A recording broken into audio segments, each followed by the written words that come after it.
Mesdames et messieurs, bonjour et bienvenue sur Entretien d'Afrique. Nous sommes ici chez un franco-béninois, passionné d'art, de culture, Monsieur Edgar Patindé, un homme discret. Malgré sa discrétion, il nous reçoit chez lui. Nous lui disons déjà merci pour cette opportunité qu'il nous offre de de nous produire chez lui. Alors, un franco-béninois qui en reçoit un autre, lui, c'est un consultant, un chef d'entreprise. Il fait partie des grands businessmen de l'Europe. Il fait partie également du Business Academy, African Business Academy, une association qui accompagne les jeunes entrepreneurs. Le 11 juillet 2019, à l'occasion de la grande rencontre avec la diaspora africaine à l'Élysée, il a été nommé coordonnateur du Conseil présidentiel pour l'Afrique, le CPA, par le président français Emmanuel Macron. Il s'appelle Wilfried Luriano Dorego. Monsieur Wilfried, bonjour. Bonjour. Alors, j'anime cette émission avec un confrère que vous connaissez très bien, Monsieur Abaka Takou. Bonjour, cher confrère. Bonjour, cher confrère. Alors, je reviens à notre invité, qui n'est pas un des moindres. Comme je viens de le dire, je vais d'abord déjà lui donner la parole à lui-même pour qu'il se présente davantage. Je n'aurai pas la prétention d'avoir véritablement présenté notre invité. Alors, Monsieur Dorego, dites-nous, qui êtes-vous? Merci, je suis donc, vous l'avez dit, je suis béninois. J'ai fait mes études, je suis né à Cotonou. J'ai fait mes études à l'école Luben Centre, à côté de Vogue, il y a maintenant beaucoup d'années. Ensuite, j'ai fait le collège jusqu'à la classe de 4e au CMG Bégamin. Et c'était dans les années, je veux dire, 74 à 77. Et pour ceux les plus anciens d'entre nous, on était dans la période de l'école nouvelle, la période de la Révolution. Et les parents qui pouvaient, à l'époque, ont permis à leurs enfants de pouvoir continuer leurs études à l'extérieur du Bénin. Et je pense que je suis parti du Bénin pratiquement dans le coffre d'une voiture pour pouvoir partir par le Nigeria. Je suis allé à Dakar.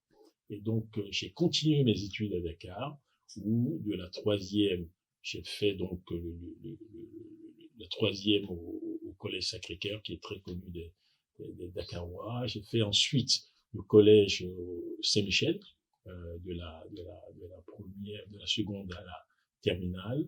Ensuite, j'ai fait mes études à Dakar aussi, supérieures. J'ai fait les études de sciences économiques, où j'ai de la première à la maîtrise.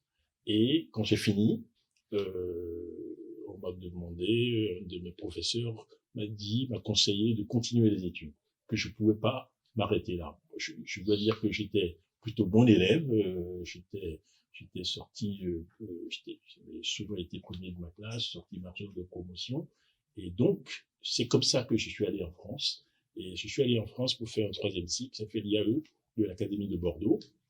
Et quand j'ai fini l'IAE de l'Académie de Bordeaux, j'ai voulu commencer à travailler. Et là, je me suis rendu compte d'une réalité qu'il y avait en France à l'époque, c'est que pour rentrer dans les grands cabinets, il fallait faire les grandes écoles. Et j'avais un cursus universitaire. Et donc, je me suis donc attelé à passer le concours pour entrer dans une grande école. J'ai fait l'École supérieure de commerce de Paris. Et après l'École supérieure de commerce de Paris, je suis rentré en 88 dans un cabinet qui n'existait pas à l'époque, qui était un cabinet en fusion et qui est devenu KPMG. Et je suis, je dirais, pratiquement une espèce en voie de disparition parce que j'ai fait l'essentiel de ma carrière chez KPMG. Rentré en 88, je suis commencé donc consultant, comme vous dites. Je suis devenu le premier associé noir de ce cabinet en 2002. Et je suis ensuite rentré au conseil de surveillance, conseil d'administration de ce cabinet-là en 2016. Et depuis 2019, je suis le président du conseil de surveillance de ce cabinet. Donc, je suis associé de ce cabinet. J'ai oublié de dire que j'étais par ailleurs expert comptable. Voilà. La présentation est peut-être un peu longue. Et au fond, ce qui fonde ce que je suis, c'est ce parcours professionnel. Vous avez évoqué par ailleurs les activités ESRA professionnelles que j'ai eues. C'est vrai que j'ai été je suis membre de l'African Business Academy pour accompagner les jeunes à entreprendre. Je suis également membre d'un club de 21e siècle qui a pour objet de promouvoir les jeunes de la diaspora pour mieux s'intégrer en France, voilà.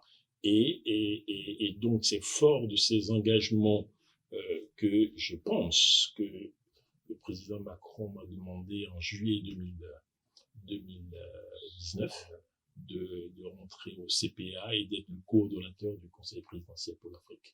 J'ai une dernière casquette que je voulais évoquer, c'est que je fais partie également d'une association qui s'appelle The New Route, qui est un groupe qui veut en fait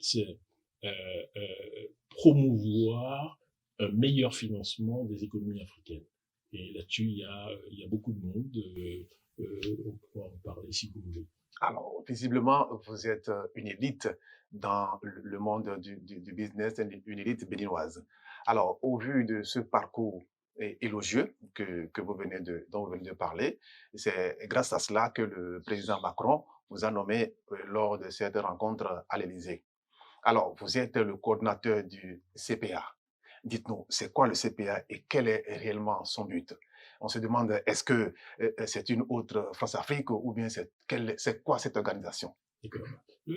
Justement, le rôle du CPA, le président Macron a voulu provoquer une rupture dans sa vision de la relation entre la France et l'Afrique. Et donc, c'est justement aux antipodes de la France-Afrique, en réalité. Qu'est-ce qu'il a voulu faire? Il a voulu créer, renouveler la relation, la façon dont il travaille, la France travaille avec le continent. Et donc, il s'est dit, l'objectif, c'est d'embarquer au maximum la société civile pour diversifier le partenariat traditionnel qu'il avait, c'est-à-dire un État qui discute avec un État sans prendre en compte finalement les aspirations de la société civile. Et le cœur de la création du CPA, c'est celui-là. Et donc, il a créé donc le CPA, qui est un groupe d'une dizaine de personnes, tous issus de la société civile, des bénévoles, qui a essentiellement deux missions. Première mission, c'est finalement d'interpeller le président de la République sur les sujets qui sont d'enjeu sur la relation entre l'Afrique et la France. Très concrètement, nous, CPA, on a contribué à son discours fondateur, le discours de Ouagadougou, qui est fondateur de sa politique africaine. Et là-dedans, qu'est-ce qu'on y trouve? On y trouve le fait que c'est important de réformer le CFA, c'est important de se saisir du retour des œufs d'art, parce que pour que les jeunes Africains se reconstruisent leur identité, ils ont besoin d'avoir leurs œuvres d'art chez eux, pas dans les musées africains.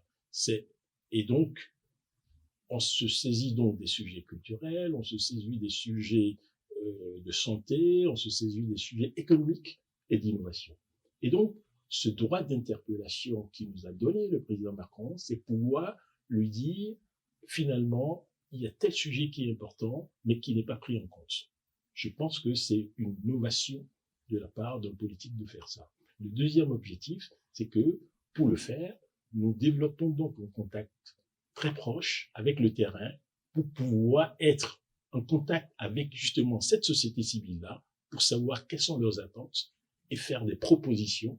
On pourra en parler si vous le souhaitez. Donc, CPA, deux objectifs, quelque chose de très nouveau par rapport à l'écosystème traditionnel et de facto, avec le CPA a été créé en 2017, nous sommes devenus une sorte de courroie de transmission entre les institutionnels et la société civile. Le président Macron est convaincu que la transformation de l'Afrique se fera en embarquant la société civile et que avoir des relations d'État à État, c'est plus suffisant. Très bien. À vous entendre, cher monsieur Loiano, c'est comme si le CPA est était réellement la panacée. Cependant, nous notons avec vous, et ça, je ne pense pas que vous allez me démentir, qu'il y a une montée malheureuse d'un sentiment anti-français dans la sous-région depuis ce moment. Est-ce que cela fait partie de votre agenda réellement? Est-ce qu'il y a des mesures en chantier pour essayer d'édulcorer ou d'apporter des réponses fortes pour tuer ce sentiment anti-français qui gangrène vos rêves actuellement? Vous avez tout à fait raison. Ce sentiment anti-français, il est bien réel. Et on l'a vu récemment dans les événements qui ont eu lieu au Sénégal. Il y a eu une manifestation de jeunes qui ont brûlé des installations de sociétés françaises, au Mali également. Donc ce sentiment, il est réel. Je pense qu'il est lié au moins à trois choses. La première chose, c'est peut-être la difficulté qu'ont les États eux-mêmes à apporter une réponse aux difficultés des jeunes, une difficulté qui est réelle. Et je pense qu'il y a une deuxième raison qui est peut-être liée à la façon traditionnelle de la coopération qui, entre la France et les pays du continent, qui consiste finalement à avoir des relations uniquement avec les États et avec les grandes entreprises qui sont installées. Et donc, sans prise en compte réellement des aspirations des jeunes et de la société civile. Et puis, il y a un troisième élément qui est aussi tout aussi réel, c'est-à-dire que il y a l'idée qu'on se fait du fait que les jeunes se font du fait colonial et l'idée qu'ils se font de leur passé, et il y a un imaginaire qui remonte à la surface, et donc pour ces trois raisons-là, il y a effectivement un sentiment anti-français qui se dégage. Une des missions du CPA, c'est de comprendre et d'expliquer, et aux politiques de prendre les décisions qui vont avec. Si vous notez un peu la politique africaine du président Macron, il a mis beaucoup l'accent sur le mémoriel. Il a reconnu la part de responsabilité de la France au niveau du génocide au Rwanda. Il a reconnu la responsabilité de la France dans la guerre d'Algérie, et il a impulsé le retour des œuvres d'art sur le continent. Le Bénin fait partie d'un des premiers pays à avoir bénéficié, demandé et obtenu, et le transfert est en cours. Donc, il y a une vraie volonté de rupture du président Macron sur les conditions qui font qu'il y a ce rejet-là. Évidemment, il faut du temps pour que tout ça se mette en place. Oui, néanmoins, sur tout un autre plan, en l'occurrence sur le plan politique, la jeunesse béninoise, vous devez savoir qu'elle est contre les questions du troisième mandat. Or, on a pu voir quand même le président Macron aux côtés du président Ouattara, qui a récemment renouvelé pour la troisième fois son mandat, sans savoir que le Togo n'est pas décrié par la France. Donc, tout cela en rajoute à ce sentiment. Est-ce que le CPA peut aider à créer un détachement entre la politique française, en l'occurrence portée par Macron, et le roi qui s'érige sur le trône ici sans vouloir descendre? Là, vous me posez une question éminemment politique et délicate, même si la politique fait pas partie des sujets adressés par le CPA. Mais je pense que ce qu'il faut voir, c'est aussi la difficulté de la relation entre l'Afrique et la France. C'est-à-dire que nous sommes les premiers à ne pas vouloir une intervention de la France dans les affaires intérieures des pays, et nous sommes les premiers à demander une intervention de la France. Donc, je pense qu'il y a une ambiguïté de ces relations-là qu'il est difficile de globaliser, je dois dire, et qui, les cas que vous citez sont des cas réels, et qu'il faut prendre au cas par cas, et quand on rentre dans du cas par cas, je suppose qu'il y a chaque fois des explications qui justifient une exception. Mais ce n'est pas une réponse, je vous fais pas une réponse de politique, mais le fait, il est réel, et que, mais en réalité, il y a une ambiguïté dans les relations qui font que nous, les premiers Africains, on dit on veut pas que la France intervienne, mais en même temps, on pense que l'intervention de la France sauve des situations. À un moment donné, il faut qu'on se détermine aussi de notre côté. La parole, dans le même temps, les Africains se disent, les gens se disent que et c'est la France elle-même qui crée ce genre de situation, pour, c'est-à-dire, comme je le dis, elle joue, elle est comment dirais-je, joue au pyromane pour venir jouer après également aux pompiers. Les gens se disent ça. Alors, ce sentiment-là, et comment est-ce que vous justifiez ça? Je pense que, prenons un cas simple, un cas concret, par exemple, le cas du Tchad. La situation du Tchad, là, je vous fais pas une analyse politique, je vous fais juste ce qu'en tant qu'observateur, j'ai noté. La France est, le Tchad est le partenaire premier de la coalition G5 Sahel. D'accord? Et vous venez d'avoir un événement inattendu où le partenaire essentiel de la France vient de disparaître. Et donc, par réaction, je suppose qu'il y avait un besoin de continuité, mais du point de vue d'une organisation qui est au-delà qui est au-delà du Tchad. Mais honnêtement, je ne suis pas sur ce sujet-là qui est un sujet militaire. Moi, j'observe que c'est vrai que on peut avoir l'impression que la France a cautionné et que les Tchadiens auraient pu décider d'eux-mêmes, mais en réalité, la France voulait, de mon point de vue, s'assurer que la sécurité au niveau du Sahel, qui est conditionnée par l'engagement du Tchad, était quelque chose Le Tchad, c'est toute cette institution. Le Tchad, si un président en arrive à mourir, il y a quand même des institutions en place qui devaient prendre la relève. J'avoue que je ne vais pas rentrer dans ce détail-là avec vous. Là, revenons là au Bénin. On a eu dire que, bon, ça, c'est la rumeur. Mais parfois, on se sert de la rumeur pour poser des questions. Que le président Patrice Talon ne serait pas un ami de Macron. Vous, qui êtes à cheval sur ces deux relations, vous pouvez au moins répondre à cette question. Qu'est-ce qu'il y en est réellement? Alors, j'avoue, je serais bien incapable de répondre à cette question. Ce que je sais, c'est que, ça, je vais répondre en tant que citoyen béninois cette fois-ci, parce que j'observe ce qui se passe au Bénin, et je vous ai dit, mais il ne faut pas observer ce qui se passe au Bénin maintenant de façon isolée. Il faut le mettre sur la durée. Je pense que, concrètement, qu'est-ce qu'on voit? On voit qu'il y a une mise en chantier d'un certain nombre de choses pour rattraper peut-être un certain nombre de choses, d'infrastructures, de besoins d'infrastructures qui auraient dû être mises en place et qui contribuent à l'attractivité du Bénin. Je pense que c'est plutôt salutaire, il faut le saluer. D'accord? Le deuxième élément, je pense, c'est que il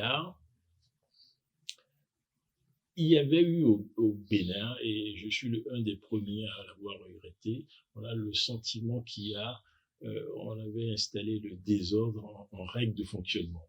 Et je pense que c'est au détriment de tous les Béninois, de tous citoyens béninois. Un pays ne peut pas fonctionner dans le désordre en permanence. Je pense que, qui plus est, quand on a peu de moyens, il faut un minimum d'ordre pour pouvoir utiliser au mieux ces moyens-là pour être efficace. Et donc, vouloir mettre de l'ordre dans la gestion des affaires de l'État, je pense, et ça je le dis vraiment en étant tout à fait à l'extérieur, j'ai pas plus d'informations que ça, je pense que c'est tout à fait salutaire. Mais en même temps, pour autant, et en même temps, tout ça ne peut pas se faire au détriment de la cohésion nationale, de de la liberté d'expression des uns et des autres, parce que finalement, on fait tout ça pour la société et on a besoin également que la population puisse adhérer, parce que si on fait des investissements, on lève de l'impôt pour ces investissements-là, c'est la population par les impôts qui va payer ces investissements-là. Et je pense que il faut susciter l'adhésion.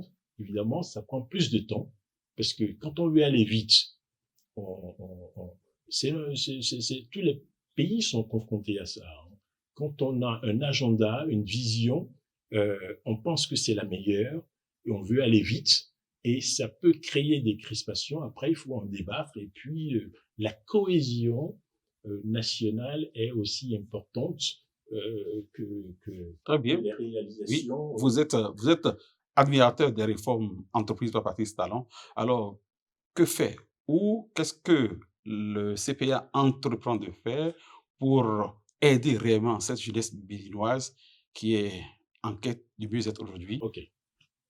Je vais vous citer un ou deux exemples. Le premier que je vais citer, c'est qu'on a été sollicité par le ministère de l'Éducation, parce qu'une des priorités du Bénin, c'est de dire on veut inverser les priorités en termes de système éducatif. C'est-à-dire qu'on veut que, je crois que c'est d'ici 2025, ou j'ai plus la date en tête, la formation professionnelle représente 70% de l'effort de l'éducation par rapport à l'enseignement général.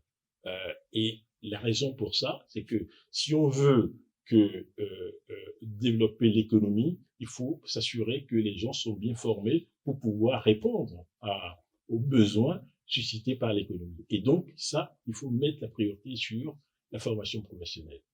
Et on a été sollicité CPA pour participer à l'atelier. On a un des membres qui est un professeur d'université qui a participé aux ateliers, et donc on a fait des recommandations, et l'idée c'est qui en est découlé après ces travaux, c'est qu'il fallait former des formateurs en France qui eux-mêmes viennent former au Bénin des gens qui suivent ces formations professionnelles, filière par filière. Donc ça c'est un exemple concret. Je vais vous donner un deuxième exemple concret puisque vous m'en demandez. Au CPA, on est très porté sur l'entrepreneuriat. On a lancé ce qu'on appelle le Pass Africa, qui est un programme pour accompagner les entrepreneurs. Et on le fait, le prisme qu'on a pris, c'est de dire, il y a des jeunes de la diaspora qui ont envie de rentrer, porter des projets et apporter leur contribution dans leur pays d'origine. La difficulté pour eux, entreprendre, c'est déjà très difficile. Quand on entreprend à cheval sur 2 continents, ça l'est encore plus, en fait. Et donc, on a mis en place un programme qui consiste à accompagner, c'est-à-dire former ceux qui sont porteurs de projets, dans un premier temps. Deuxièmement, leur permettre de trouver les financements spécifiques adéquats. Et troisièmement, les connecter à un écosystème de réseau d'entrepreneurs qui les aident. Et une fois qu'on a fait ça, on a mis également, on le fait pour les entrepreneurs qui sont déjà en activité, qui ont un projet, qui ont en activité depuis plus de 2 ans, donc qui ont déjà commencé. Et on demande à ceux-là qu'on accompagne d'accompagner également ceux qui sont au tout début de l'histoire par un programme de mentorship. Et ce faisant, on considère que ça peut générer un cercle vertueux entre les entrepreneurs établis et les plus jeunes.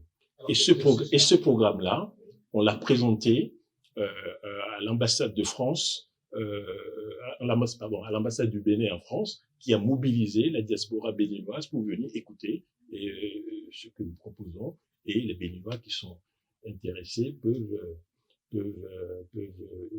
solliciter l'adhésion à ce programme-là. Je note par ailleurs que au niveau local, le Bénin fait un certain nombre de choses pour les entrepreneurs. Il y a un statut particulier, je comprends, pour les entrepreneurs. Il y a le centre d'incubation à City qui permettent de développer également les entrepreneurs. Bon, tout ça se met en route. Évidemment, quand on est pressé, ça va pas assez vite. Mais tout ça se met bien en route. Alors, donc, à suivre tout ce développement que vous venez de nous présenter, c'est-à-dire que le CPA, effectivement, s'investit dans l'entrepreneuriat de la jeunesse, que ce soit de la diaspora et du continent et des Béninois en particulier. Donc, sur ce point, je pense que les jeunes vous remercieront. Alors, est-ce que vous avez un mot à leur endroit aujourd'hui? Oui, je pense que ce qui est important véritablement, et ça c'est très très important, ce qui est important, c'est la qualité des projets et la qualité des porteurs de projets. Entreprendre, c'est très difficile, mais ça vaut le coup parce que quand vous voyez la population africaine, le taux d'employabilité des jeunes est très faible.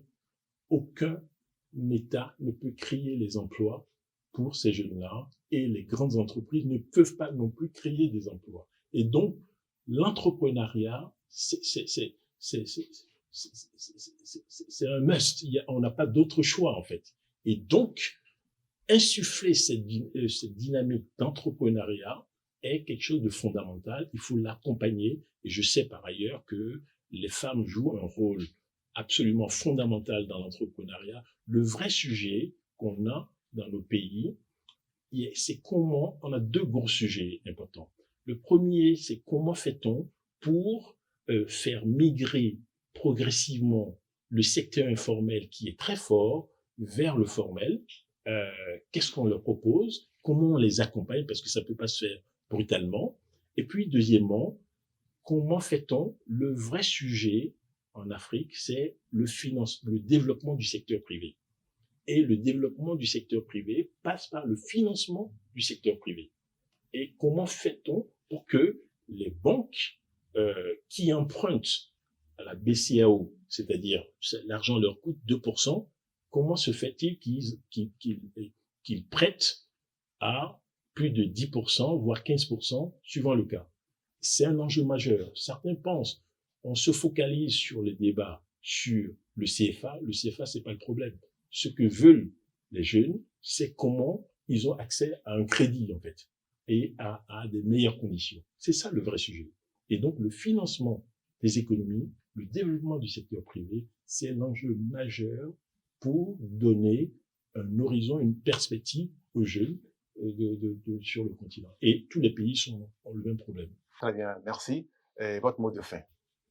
Je suis absolument, personnellement ravi d'avoir échangé avec vous et d'avoir pu parler en direct à mes compatriotes. C'est vrai que moi, je suis parti du Bénin il y a plus de 40 ans, mais je connais le Bénin comme si j'y vis tous les jours.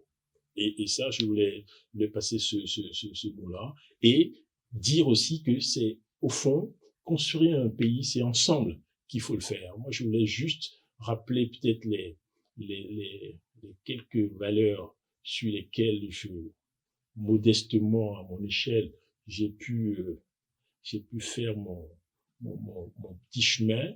C'est déjà la compétence, parce que je pense que un médecin doit être compétent, un entrepreneur doit être compétent, un journaliste doit être compétent, un menuisier doit être compétent, les techniciens doivent être compétents, parce que s'ils n'étaient pas compétents, on n'aurait pas pu faire l'émission. D'accord?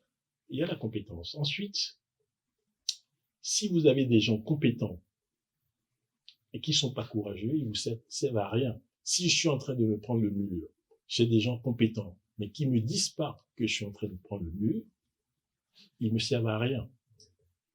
D'accord? Mais ça, c'est valable aussi bien dans l'entreprise que pour les dirigeants de pays, en fait. Donc, ensuite, quand on est compétent et qu'on est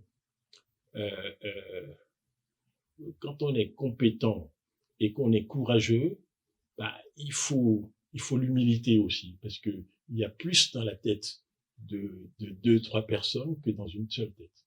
Et je pense que ça, c'est valable pour tout le monde aussi. Bien, merci, Monsieur Delego. Merci de nous avoir accordé cette interview. Merci, confrère Abaka. Et, mesdames et messieurs, nous vous remercions de nous avoir suivis sur Entretien d'Afrique et à très bientôt pour une nouvelle édition.